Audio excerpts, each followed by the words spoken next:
Dear student, welcome to Biome Tutor classes. In this video lecture, we are going to discuss one small topic of plant physiology and that is vernalization. Vernalization जो है इसको एक और terms कहते हैं और वो है येरोवाइजेशन, राइट। तो ये दो टर्म्स जो हैं यहाँ पे काफ़ी कॉमन है, वर्नलाइजेशन एंड येरोवाइजेशन। वर्नलाइजेशन जो है जब भी हम इसको पढ़ते हैं बड़ा ही एक सिंपल सा मीनिंग है इसका। प्लांट को अगर हम लो टेम्परेचर ट्रीटमेंट दे दें किसी भी सीड को, तो लो टेम्परेचर ट्रीटमेंट देने के कारण वहां पे फ्लावरिंग जल्दी हो जाएगी और सब्सिक्वेंट ग्रोथ एंड फ्लावरिंग।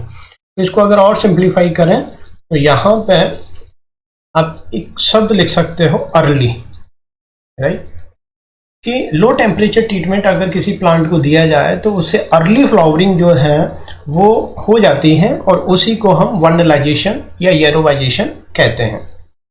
अब ये कहानी कहाँ से शुरू होती है, राइट। तो क्योंकि हम जो है अक्सर इस चीज़ को लेके बड़े कंफ्यूज होते हैं, winter variety, spring variety, right.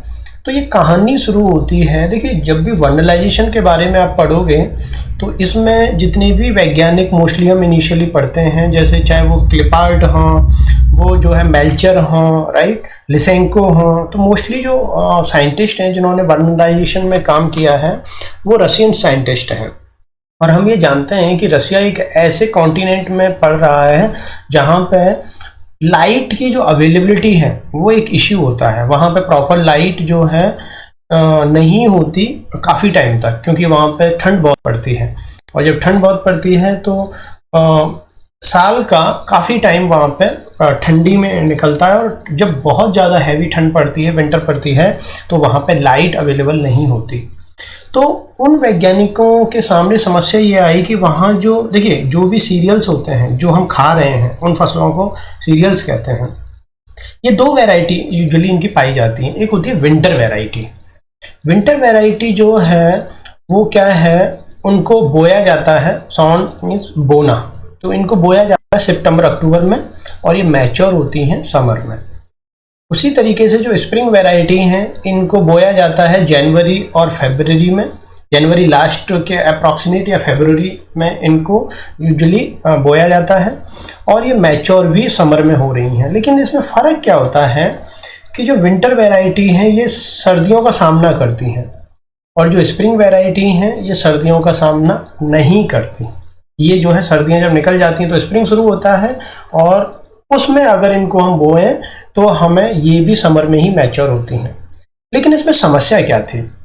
समस्या ये थी कि जो उनकी विंटर वैरायटी होती थी, इन विंटर वैरायटी को जब ये बोते थे सितंबर अक्टूबर में तो इनको सर्दियों का सामना करना पड़ता था और रसिया में सर्दियाँ, यूरोप कॉन्टिनेंट में सर्दियाँ बहुत हैवी पड़ती हैं, तो वहाँ पे बर्फबारी के कारण या बहुत एक्सटेंसिव जो विंटर के कारण इनकी जो प्रोडक्टिविटी थी, जो फसलें थी, वो काफ़ी ख़राब हो जाया करती थी।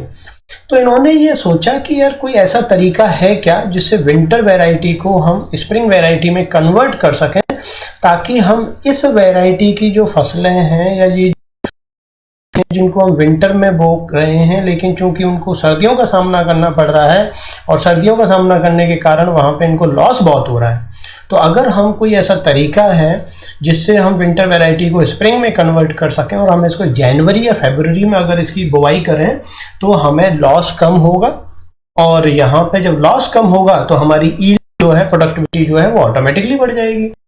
तो इसी कोशिश का नतीजा है वर्नलाइजेशन। तो रशियन वैज्ञानिकों ने ये देखा कि अगर विंटर वैरायटी को, राइट, जैसे जो हमारी विंटर वैरायटी हैं इनको अगर हम लो ट्रीटमेंट दे दें, राइट, तो विंटर वैरायटी को अगर हम लो ट्रीटमेंट दे दें, लो टेम्परेचर ट्रीटमेंट, जब भी मैं लो ट्रीटमेंट की बात करता हूं तो यहाँ पे हम लो टेम्परेचर ट्रीटमेंट की बात करते हैं। तो अगर मैं इसको लो टेम्परेचर ट्रीटमेंट दे दूं तो ये वैरायटी किसकी तरह बिहेव करेगी, ये स्प्रिंग वैरायटी की तरह बिहेव करेगी। इन वैरायटीज को आप अगर जनवरी या फरवरी में अगर बुवाई करते हो तो भी ये समर तक जो है आपको मैच्योर हो जाएगी।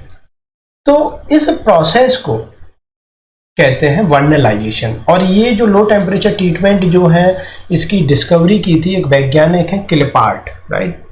तो इसका जो क्रेडिट है इस प्रोसेस को डिस्कवर करने का वो एक रशियन वैज्ञानिक थे और उनका नाम था क्लिपार्ट। तो मैंने बोला था कि इस तरह की जो वर्नलाइजेशन प्रोसेस है इसको ज़्यादातर रशियन वैज्ञानिकों ने ही डिस्कवर किया है। अब क्यों किया है, उनके सामने क्या समस्या थी, वो मैंने आपके सामने डिस्कस कर ली। क्योंकि इंडिया में हमें लाइट का उतना इश्यू नहीं होता, इसलिए कई बार हमें ये चीज़ें समझ में नहीं आती। हमें लगता है ये भी कोई फैक्टर हो सकता है क्या, लेकिन यूरोपियन कंट्री में, रशिया में ये एक लाइट जो है इसकी अवेलेबिलिटी एक इश्यू है, क्योंकि वहाँ पे विंटर जो है वो काफ़ी इंटेंस पड़ती है, काफ़ी ज़्यादा पड़ती हैं, राइट। तो यहाँ तक हमने ये देखा कि वर्नलाइजेशन एक्चुअली है क्या, और इसकी डिस्कवरी रशिया में हुई, तो आखिर उनकी ज़रूरत क्या थी, ठीक है। अब जो है उसको जब हम लो टेम्परेचर ट्रीटमेंट देते हैं तो इसी प्रोसेस को हमने वर्नलाइजेशन कहा, और वर्नलाइजेशन के कारण विंटर वैरायटी को हम किस में कन्वर्ट कर सकते हैं, स्प्रिंग वैरायटी में। ये जो वर्नलाइजेशन टर्म है, ये एक टर्म जो है एक वैज्ञानिक हुए हैं और उनका नाम था लाइसेंको, राइट, लेसेंको भी बोलते हैं। तो लाइसेंको gave this term। तो ये भी ध्यान रखना है कि जो वर्नलाइजेशन की जो डिस्कवरी है वो क्लिपार्ट ने की, लेकिन जो वर्नलाइजेशन की जो टर्म है वर्नलाइजेशन, ये किस वैज्ञानिक ने प्रपोज की, लाइसेंको ने। और ये जो वर्नलाइजेशन है ये लो टेम्परेचर पे किया जाता है, जहाँ पे अब चूंकि लो टेम्परेचर ट्रीटमेंट दे रहे हो तो लो टेम्परेचर पे डीएनए चेंज नहीं होता, जेनेटिक मेकअप कोई चेंज नहीं होता प्लांट का, वहाँ पे एपीजेनेटिक चेंज होते हैं। एपीजेनेटिक चेंज कहते हैं कि डीएनए के सीक्वेंस में चेंज किए बिना अगर हम जीन्स के एक्सप्रेशन को चेंज कर रहे हैं तो इस तरह के चेंजेज को हम एपीजेनेटिक चेंज कहते हैं, ठीक है। अब जो वर्नलाइजेशन है, वर्नलाइजेशन में हम ये देखेंगे कि वर्नलाइजेशन के फीचर्स क्या क्या है। तो देखिए जो वर्नलाइजेशन है ये इसका जो टेम्परेचर है, जिस टेम्परेचर पे इसको परफॉर्म किया जाता है, ये 0 से 5 डिग्री सेंटीग्रेड की रेंज में किया जाता है। और एक चीज़ और याद रखना, जब भी वर्नलाइजेशन किया जाएगा वहाँ पर वाटर एंड ऑक्सीजन की प्रेजेंस नेसेसरी है। अगर कोई सीड है जिसमें वाटर कंटेंट नहीं है, ऑक्सीजन जिसके लिए अवेलेबल नहीं हो रही है, वहाँ आप उसको कितना भी लो टेम्परेचर ट्रीटमेंट दे दो, वहाँ पर वर्नलाइजेशन नहीं होगा। इसका मतलब हाइड्रेटेड सीड का ही वर्नलाइजेशन किया जा सकता है, और वो भी एरोबिक एनवायरनमेंट में, राइट। अब जब भी आप किसी सीड को या किसी प्लांट को वर्नलाइजेशन ट्रीटमेंट देते हो तो उसका कौन सा पार्ट है जो सिग्नल को रिसीव करता है। तो देखिए साइट ऑफ वर्नलाइजेशन के लिए एक सिंपल सा फंडा है कि जो भी मैच्योर सेल्स होती हैं जहाँ डिवीजन हो रहा हो, मोस्टली वो पार्ट जो है साइट ऑफ वर्नलाइजेशन माने जाते हैं। जैसे सूट अपेक्स है, एम्ब्रियो टिप है, राइट। जो लीव्स हैं, लीव्स में यंग सेल्स होती हैं, तो इनको यूजुअली हम साइट ऑफ वर्नलाइजेशन मानते हैं। ये जो है वर्नलाइजेशन के सिग्नल को रिसीव करते हैं। वर्नलाइजेशन जो है नेचुरली भी होता है, आर्टिफिशियली भी होता है। हम यहाँ जो भी पढ़ रहे हैं ये आर्टिफिशियल वर्नलाइजेशन को पढ़ रहे हैं, लेकिन जो आपकी विंटर वैरायटी है उनको विंटर का सामना करना पड़ता है। जब भी आप विंटर वैरायटी बोते हो तो विंटर जो है वो लो टेम्परेचर ट्रीटमेंट दे रहा है उस प्लांट को, तो ये नेचुरल वर्नलाइजेशन कहलाता है। जैसे हमने अगर जो है मस्टर्ड जो है गेहूं में बुवाई कर दी, तो गेहूं दिसंबर में उगना शुरू होता है, नवंबर दिसंबर तक वो उग रहा होता है, और जनवरी में जो है उसमें जब लो टेम्परेचर ट्रीटमेंट होता है दिसंबर और जनवरी में, तब जाके उसमें जनवरी से उसमें फ्लावरिंग आना शुरू होता है। तो उसको सर्दी मिली तब जाके उसमें फ्लावरिंग हुई, लेकिन हमने नहीं दी, वो नेचर ने दी, तो नेचुरल वर्नलाइजेशन है। लेकिन अगर हम आर्टिफिशियल कर रहे हैं उसको तो उसको आर्टिफिशियल वर्नलाइजेशन कहेंगे। इसमें 4 दिन से लेके, अब क्वेश्चन उठता है कि सर हम उसको कितना टाइम ट्रीटमेंट दें, तो देखिए वो स्पीसीज टू स्पीसीज वेरी करता है। कोई प्लांट 4 दिन में वर्नलाइजेशन सिग्नल को रिसीव कर लेता है, किसी को लॉन्ग टाइम तक जरूरत पड़ जाती है। तो यूजुअली ये देखा गया है कि 4 डे से 3 मंथ तक का ड्यूरेशन वर्नलाइजेशन के लिए चाहिए। अब किसके लिए कितना चाहिए वो स्पीसीज टू स्पीसीज मैटर करता है। वर्नलाइजेशन जो है एक रिवर्सिबल प्रोसेस है। रिवर्सिबल प्रोसेस का मतलब है इसके इफेक्ट को हम रिवर्ट कर सकते हैं। कैसे? जैसे सपोज करो ये स्पीसीज ए है, स्पीसीज ए के सीड को मैंने लो टेम्परेचर ट्रीटमेंट दिया। अब लो टेम्परेचर ट्रीटमेंट जब मैंने दिया तो इसको मैं कहूँगा वर्नलाइजेशन। तो स्पीसीज ए जो है ये अर्ली फ्लावरिंग करने लगेगा, राइट, अर्ली फ्लावर यहाँ पे आ जाएंगे। अब मैं चाहता हूँ कि भाई मुझे अर्ली फ्लावर नहीं चाहिए, राइट। मैं अगर मैंने जो ट्रीटमेंट दिया वर्नलाइजेशन ट्रीटमेंट, इसके जस्ट बाद ही मैं अगर उसको हाई टेम्परेचर ट्रीटमेंट दे दूं तो वर्नलाइजेशन के इफेक्ट को वहां पे खत्म किया जा सकता है। और वर्नलाइजेशन जस्ट जो अपोजिट पार्ट है उसको डीवर्नलाइजेशन कहते हैं, कि आपने किसी सीड को या किसी प्लांट को लो टेम्परेचर ट्रीटमेंट दिया तो ये हुआ वर्नलाइजेशन। लेकिन अगर आप वर्नलाइजेशन नहीं चाहते तो आप आफ्टर वर्नलाइजेशन आप उसको अगर हाई टेम्परेचर ट्रीटमेंट दे देते हो तो वहां पे वर्नलाइजेशन जो इफेक्ट है वो रिवर्ट हो जाता है, बैक हो जाता है, वहां उसका वर्नलाइजेशन इफेक्ट खत्म हो जाता है। इसी प्रोसेस को हम डीवर्नलाइजेशन कहते हैं। और डीवर्नलाइजेशन किया जा सकता है हाई टेम्परेचर पे या ऑक्सीजन की एब्सेंस में। लेकिन मान लो आपने एक बार डीवर्नलाइजेशन किया लेकिन फिर आपका मूड हो गया कि नहीं मुझे वर्नलाइजेशन फिर से करना है, तो इस स्पीसीज का जब आप फिर से सेकंड टाइम, जैसे यहाँ पे जो है ये फर्स्ट टाइम आपने लो टेम्परेचर ट्रीटमेंट दिया था इसलिए हमने इसको वर्नलाइजेशन कहा, फिर इसके बाद आपने उसको खत्म किया डीवर्नलाइजेशन का, लेकिन इसी सीड को या इसी प्लांट को फिर से आपका वर्नलाइजेशन ट्रीटमेंट देने का मन हुआ किसी कारण से, तो अब इसको मैं वर्नलाइजेशन नहीं कहूंगा, अब इसको कहूंगा रीवर्नलाइजेशन, राइट। तो कहने का मतलब अब क्वेश्चन उठता है कि सर ऐसे कब तक हम वर्नलाइजेशन और डीवर्नलाइजेशन कर सकते हैं, जब तक इस सीड का सीड कोट या मेम्ब्रेन या वॉल नहीं डिग्रेड होते तब तक आप ये ट्रीटमेंट कंटिन्यू कर सकते हो। वर्नलाइजेशन दो, फिर उसको खत्म करो, फिर दो, फिर खत्म करो, ये इसकी कोई लिमिट नहीं है। लेकिन यहाँ कंडीशन बस यही है कि सीड या प्लांट जो है इसकी जो वॉल है या जो सीड कोट है वो डिग्रेड नहीं होना चाहिए। तो यहाँ पे आपने देखा कि ये वर्नलाइजेशन जो है एक रिवर्सिबल प्रोसेस है, इसको जो है हम बैक कर सकते हैं, इसके इफेक्ट को हम न्यूट्रलाइज कर सकते हैं। तो वर्नलाइजेशन, डीवर्नलाइजेशन और रीवर्नलाइजेशन को हमने यहाँ पे। अब क्वेश्चन उठता है कि ये हो क्यों रहा है, राइट। तो यहाँ पे एक वैज्ञानिक थे मेल्चर, इन्होंने हायोसाइमस नाइगर पे एक एक्सपेरिमेंट किया था और बड़ा ही एक सिंपल सा एक्सपेरिमेंट था। मेल्चर ने ये बोला कि भाई मैंने दो प्लांट लिए हायोसाइमस नाइगर के, जिसमें प्लांट ए जो था इसको मैंने वर्नलाइजेशन ट्रीटमेंट दिया, लेकिन जो प्लांट बी था ये भी हायोसाइमस नाइगर का ही था, राइट। तो हायोसाइमस नाइगर का ए प्लांट को मैंने वर्नलाइज प्लांट बोला है क्योंकि इसको मैंने वर्नलाइजेशन ट्रीटमेंट दिया है, लेकिन बी को मैंने कोई वर्नलाइजेशन ट्रीटमेंट नहीं दिया। इसका मतलब यहाँ पे फ्लावरिंग नॉर्मल टाइम पे ही होगी, जबकि वर्नलाइज प्लांट में फ्लावरिंग जल्दी हो जाएगी। तो इन्होंने क्या किया, इस प्लांट ए की लीफ को यहाँ से काटा, हालांकि इसको वर्नलाइजेशन ट्रीटमेंट दिया, वर्नलाइजेशन ट्रीटमेंट के देने के बाद इस प्लांट के इस हिस्से को, लीफ वाले पार्ट को काटा और बी प्लांट के साथ ग्राफ्ट कर दिया, राइट।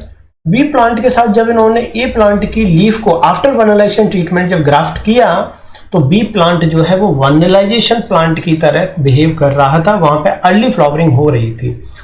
इसका मतलब क्या निकला, देखिए बी जो है उसको कोई ट्रीटमेंट नहीं दिया है, वर्नलाइज प्लांट यहाँ पे ए है, बी जो है वो नॉन वर्नलाइज प्लांट है, इसका मतलब बी को कोई वर्नलाइजेशन ट्रीटमेंट नहीं मिला है। लेकिन जब ए के लीफ को आफ्टर वर्नलाइजेशन ट्रीटमेंट बी के साथ ग्राफ्ट कर दिया, जोड़ दिया, तो यहाँ पे बी जो है वो नॉन वर्नलाइज से किस में कन्वर्ट हो गया, वर्नलाइज प्लांट में कन्वर्ट हो गया। इससे ये निकला कि जो वर्नलाइजेशन पार्ट है, जो लीफ है, यहाँ पे जरूर कोई ऐसा केमिकल सिंथेसाइज हुआ है जो वर्नलाइज जो प्रोसेस है, वर्नलाइजेशन जो प्रोसेस है इसके लिए रेस्पॉन्सिबल है।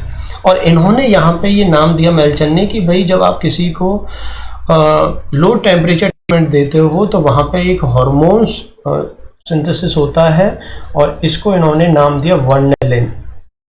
वर्नेलिन जो है वर्नलाइजेशन वाले पार्ट में डेवलप होता है और ये फिर फ्लावरिंग साइट पे और ये वेजिटेटिव ग्रोथ को कम कर देता है और रिप्रोडक्टिव फेज को जल्दी ले आता है।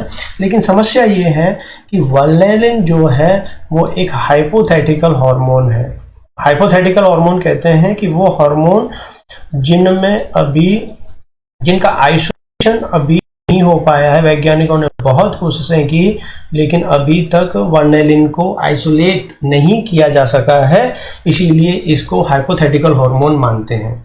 तो मेल्चर के इस एक्सपेरिमेंट से एक चीज निकल के आई कि वर्नेलिन जो है एक हार्मोन यहाँ पे वर्नलाइजेशन में बनता है और ये वर्नेलिन हार्मोन जो है ये वर्नलाइजेशन के लिए रेस्पॉन्सिबल होता है। फिर बहुत सारे जीन्स जो है मॉलिक्यूलर मैकेनिज्म जो है एराप्टोप्सिस थैलियाना, एक प्लांट है एराप्टोप्सिस थैलियाना, इसमें कुछ जीन्स जो है स्टडी किए गए हैं जो वर्नलाइजेशन के लिए रेस्पॉन्सिबल है। तो एराप्टोप्सिस थैलियाना में दो तरीके के जीन्स देखे गए हैं। एक है एंटी फ्लावरिंग जीन, इसको हमने जब ABC model of flower development पढ़ा था, जो लास्ट वीडियो लेक्चर हमारा है जिसकी लिंक आपको आई बटन में मिल जाएगी, वहां पे हमने एफएलसी के बारे में बात की है। वहां हमने ये देखा था कि अगर एफएलसी एक्टिव होता है तो वो फ्लावरिंग नहीं होने देता, इसीलिए एफएलसी जीन को एंटी फ्लावरिंग जीन कहते हैं। लेकिन कुछ ऐसे भी जीन्स हैं जिनका एक्सप्रेशन अगर होता है सेल में, प्लांट में, तो वो फ्लावरिंग को स्टिमुलेट करते हैं, उनको फ्लावरिंग जीन कहते हैं। जैसे FT, flower locus T, right, SOC1, right. तो जो एफटी है इसको कई बुक्स में आप FLT भी पढ़ोगे, कंफ्यूज नहीं होना, एफटी या FLT एक ही है। बहुत सारी बुक्स इसको FT लिख देती हैं, बहुत सारी बुक्स इसको FLT लिख देती हैं। फिर है SOC1, suppressor of over expression of CONSTANT1, FD, flower locus D, Win3, vernalization insensitive 3, VRN1, VRN2, vernalization 1, vernalization 2। तो ये 5 कुछ ऐसे जीन्स हैं जो अगर किसी प्लांट में एक्सप्रेस होते हैं तो वहाँ फ्लावरिंग होगी, और अगर FLC जीन वहाँ पे एक्टिव होता है तो वो फ्लावरिंग नहीं होने देता, इसीलिए उसको एंटी फ्लावरिंग जीन कहते हैं। ये जीन्स कहाँ पे देखे गए? एराप्टोप्सिस थैलियाना में इसकी स्टडी की गई है। अब ये आपस में किस तरीके से इंटरेक्ट होते हैं वो हम अगली स्लाइड में देख। कई बार CSIR एग्जाम में, IIT जैम में, या JNU में, या डिफरेंट अदर हायर एग्जाम्स में कई बार यहाँ से ऑब्जेक्टिव क्वेश्चन में पूछ लिया जाता है कि कौन सा एंटी फ्लावरिंग है, कौन सा फ्लावरिंग है। तो आपको इन जीन्स के नाम याद रखने हैं, FT, SOC1, FD, Win3, और खास तौर से ये जो दो जीन्स हैं ये और FLC, ये बहुत इंपॉर्टेंट है, राइट। गेट में भी कई बार यहाँ से क्वेश्चन बन जाता है। अब हम ये देखेंगे कि ये जीन्स आपस में इंटरेक्ट कैसे हो रहे हैं।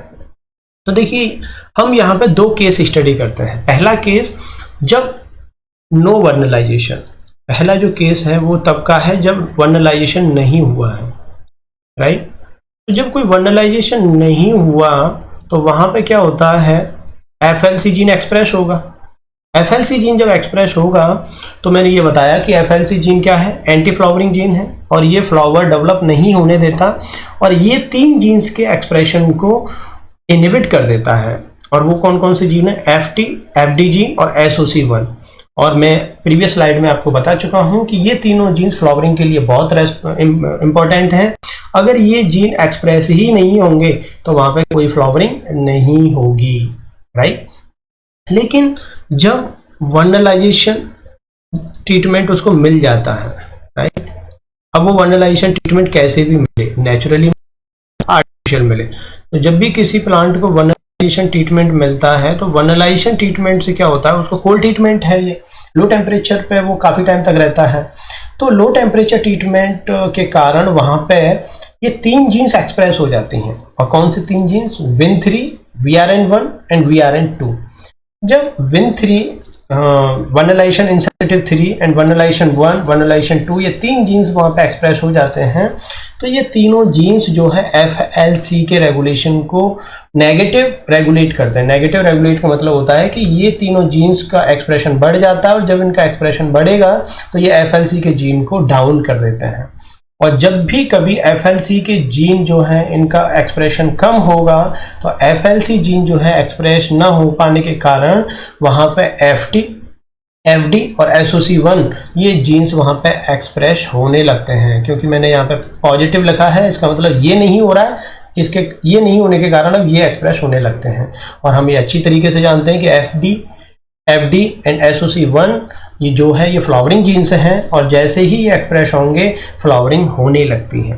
तो कहने का मतलब है वर्नलाइजेशन जो है वो किस तरीके से Win3, VRN1, VRN2 इन जीन्स के एक्सप्रेशन को बढ़ा देता है, और ये जीन्स FLC के जीन को कम कर देती हैं एक्सप्रेशन को।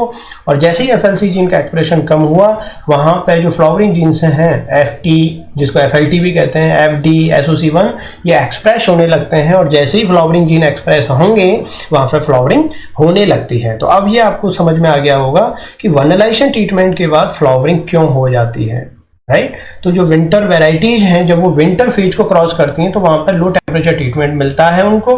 लो टेम्परेचर ट्रीटमेंट के कारण वहां ये जीन्स एक्टिव हो जाती हैं और इस तरीके से फ्लावरिंग हो जाती है। अगर किसी चीज को, विंटर स्पीसीज को, विंटर वैरायटी को अगर वनलाइजेशन ट्रीटमेंट ना मिले तो वहां पे FLC जीन एक्सप्रेस होता रहेगा, और FLC जीन जब एक्सप्रेस होता रहेगा तो FLC जीन इन जीन्स को कभी एक्सप्रेस नहीं होने देगा, और जब ये जीन्स ही एक्सप्रेस नहीं होंगे तो वहां पे कोई फ्लावरिंग नहीं होगी। इसीलिए विंटर वैरायटी को जब तक आप लो टेम्परेचर ट्रीटमेंट नहीं दो वहां फ्लावरिंग नहीं होती है। तो कहने का मतलब है वनलाइजेशन बड़ा इंपॉर्टेंट प्रोसेस है, और रशियन वैज्ञानिकों ने उनकी एक क्लाइमेटिकल रिक्वायरमेंट के कारण इसको डिस्कवर किया। मोस्टली वैज्ञानिक, चाहे वो क्लिपार्ट हो, मेल्चर हो, राइट, लाइसेंको हो, इन्होंने जो है इसमें डिफरेंट सेक्शंस में कंट्रीब्यूट किया है।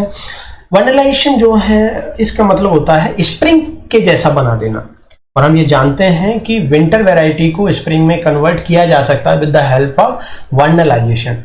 कभी कभी यहाँ पे क्वेश्चन कई बार बच्चे पूछते हैं कि सर हम स्प्रिंग विंटर वैरायटी को तो स्प्रिंग में कन्वर्ट कर रहे हैं, लेकिन क्या स्प्रिंग को विंटर में कन्वर्ट करने की कर सकते हैं?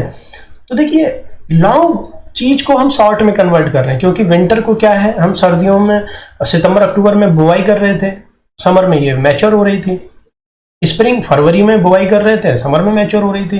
तो स्प्रिंग फेज तो ऑलरेडी बहुत कम है, बहुत कम टाइम ले रही है मैच्योर होने में, इसीलिए इसको और शॉर्ट करने की जरूरत हमें नहीं होती। इसीलिए स्प्रिंग को विंटर में कन्वर्ट करने की जरूरत नहीं होती, क्योंकि यहाँ पे आपको ऑलरेडी लेस ड्यूरेशन वेट करना पड़ रहा है, कम समय में आपको प्रोडक्टिविटी मिल रही है। लेकिन विंटर में क्या है, विंटर वैरायटी के साथ प्रॉब्लम कि ये इनको विंटर क्रॉस करनी पड़ती है, और यूरोपियन कंट्री और रशियन कॉन्टिनेंट में विंटर के कारण काफ़ी लॉस होता है, इसीलिए वहाँ ज़रूरत विंटर को स्प्रिंग में कन्वर्ट करने की महसूस हुई। इसीलिए वनलाइजेशन के माध्यम से हम विंटर वैरायटी को स्प्रिंग वैरायटी में कन्वर्ट कर सकते हैं, और वनलाइजेशन के कारण प्रोडक्टिविटी भी बढ़ जाती है। ये उसका बेनिफिट पॉइंट भी है, क्योंकि विंटर फेज तो आप क्रॉस कर नहीं रहे हो, इसलिए आपका लॉस कम हो जाता है।